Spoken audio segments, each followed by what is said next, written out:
Hi, Grant Podcast, DVW. I'm Callum again.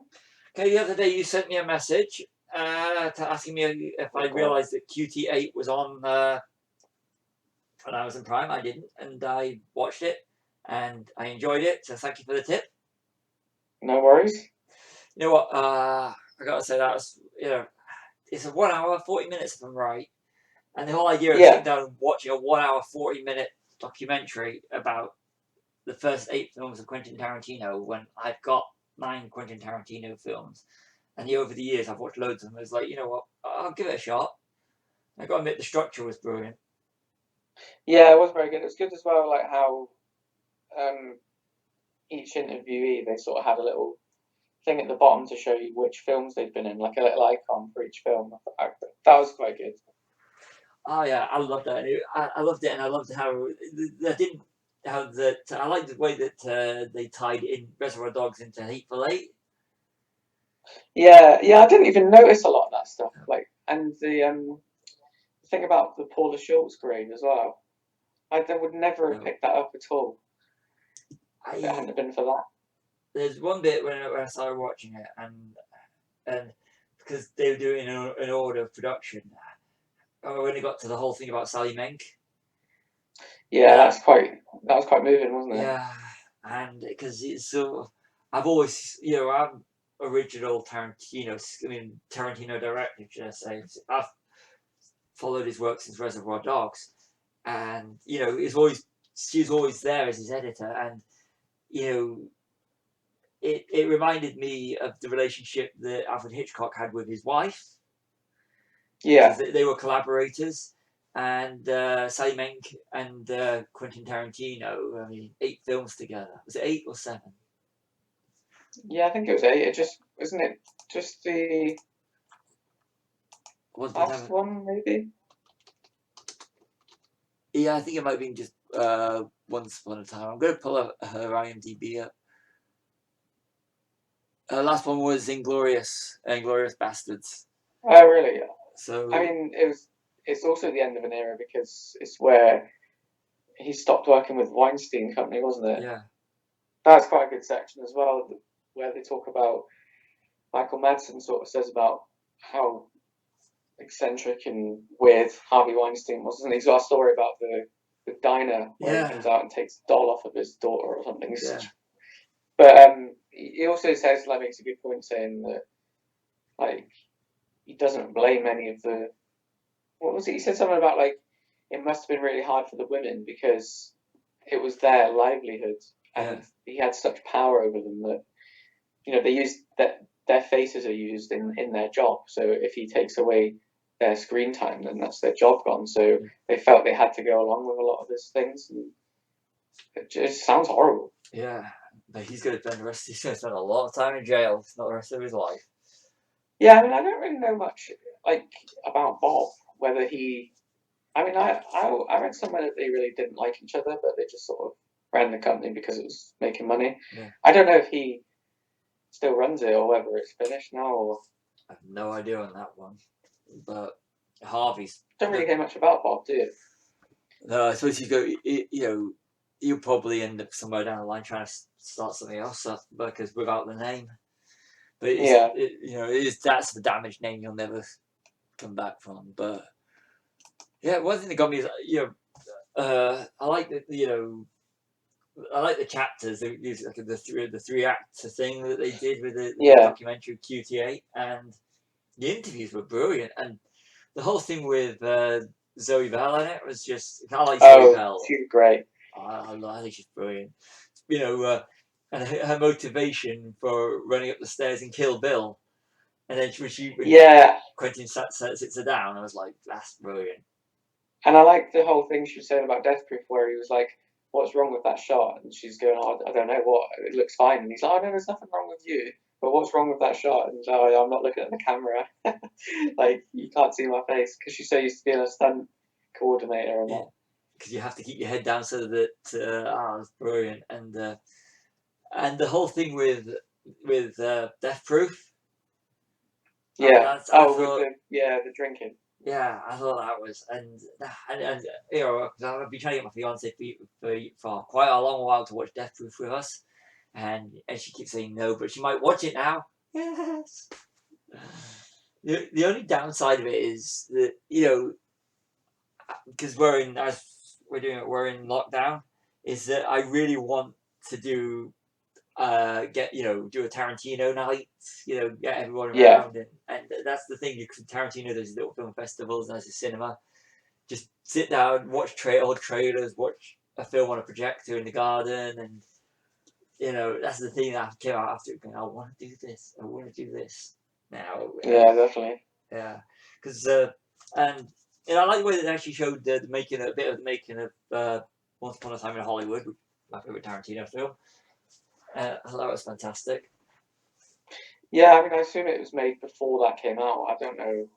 Yeah, because they got the poster, and a bit of the trailer, but before it was actually in the cinemas, I think.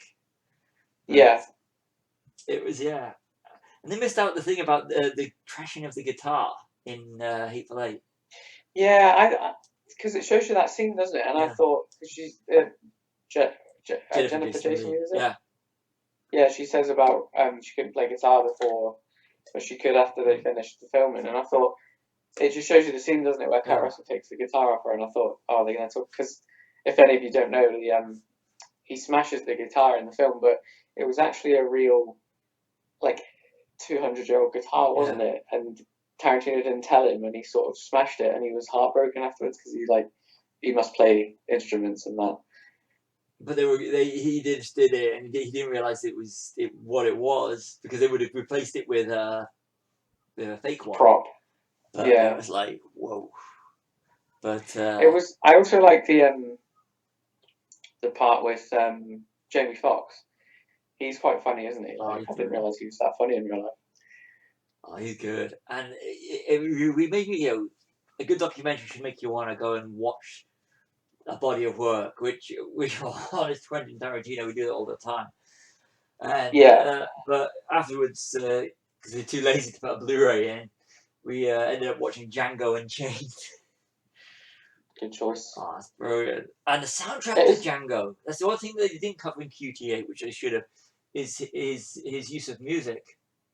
Yeah. I was just about to say to Django related actually. One thing Jamie Foxx said about DiCaprio that made me respect him even more was about the when he said he had a problem saying like the N word, Yeah. and he just basically said, well, like the period we're in, like I'm not your friend, I'm your property. So you like think about that when you're trying to there's no political correctness here. We're just acting and that. And he said the next day, didn't he? Came in and he just said, "Oh, you're right, Leo," and he just didn't say anything to him. Like, and you think like, I love actors that can, that have a problem and then they sort of get over it. And the bit where they keep the tape rolling after he smashes his hand on the glass. Yeah. And the whole everybody just keeps rolling till the scene's over with. It's just that's brilliant.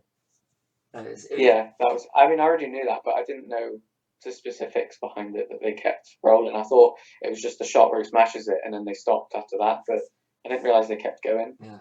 Oh, but you see, I mean, you see how it's great seeing how Quentin's progressed as a writer and as a director. I mean, Yeah. I watched a while ago, about a year or so ago, I think it is now, Reservoir Dogs for the first time in a long while on Blu-ray, and if you put it for a small indie film, that's one of the best prints conversions on Blu-ray I've got. The quality of the picture's superb, and you watch Reservoir Dogs. After it's been a while since I've watched it. Maybe I'm not going to say it's been years, because years is not been but it's been a while. And then when you watch Reservoir Dogs again, it's like wow, you remember how great the film is. We said this on the first episode, didn't we? Yeah. About the retrospective about that the print's really good. That's fantastic, and the film is still is still perfect. I mean, that's the thing about Quentin Tarantino, is he's never made a bad film, and the people who did the QT8 documentary Yeah, you know, you can tell they're passionate about Quentin Tarantino and his movies. Yeah, definitely. So, you know, I think if you're new to this thing, it's one of these things I would recommend you watch if you. Oh yeah, I mean, if you're even if you're not a fan, you know, like it's interesting to get to know his processes and stuff, isn't it? Yeah. But yeah, if you are a fan, it's even, you know, it's like a bonus feature that should be on all the Blu-rays. Exactly, but you know, I think that, you know, as you know, we'll watch Quentin Tarantino films. We'll go no matter what. But he does have that air of bit of artiness about him. So it's not like Quentin Tarantino is not for everyone. But Yeah. That documentary for people that may be thinking, you know, these films are like way too long for me. I don't know if I want to spend 2-3 hours watching something like Hateful Eight or Django or Once Upon a Time in Hollywood, because it's like highbrow what I define as something like what Citizen Kane or 2001. All these films you get told as a film student you should watch, and I put Tarantino up there with that. It's sort of yeah, be put off watching it because it's university text now, but it's but the QT8 shows how fun they are and how they're not just for the media, the film critic darlings that just want to go off on what how great he is. He he makes funny films as well. Yeah, I mean, it's when they were saying about like when he used to work in the video shop. He's still just that guy, really, isn't he? Yeah. Although I'd love to be in the video shop. I'd love to be in a video shop, actually. Yeah, I know. And have someone like Quentin Tarantino telling us what to watch, which I suppose, going back to what we're doing right now, you could argue podcasts like this are the new video stores, where we try and... Yeah, I suppose they are, yeah. Except for, I'm not even supposed to be here today. Sorry, Clerks, I know. Quentin Tarantino, I'm going to Clerks, because RST video in Clerks. So that's my link to it. But, yeah. So QT8, out of a 5-star rating, I'm going to give QT8 4. It was a very enjoyable. Same, yeah. Yeah, probably 4. Yeah, I was going to say 4.5, but I will give it 4. Yeah. So that's been our just over 10 minutes, actually 12 minutes, just under 13 minutes review of QT8. That's another High Ground podcast. It is indeed.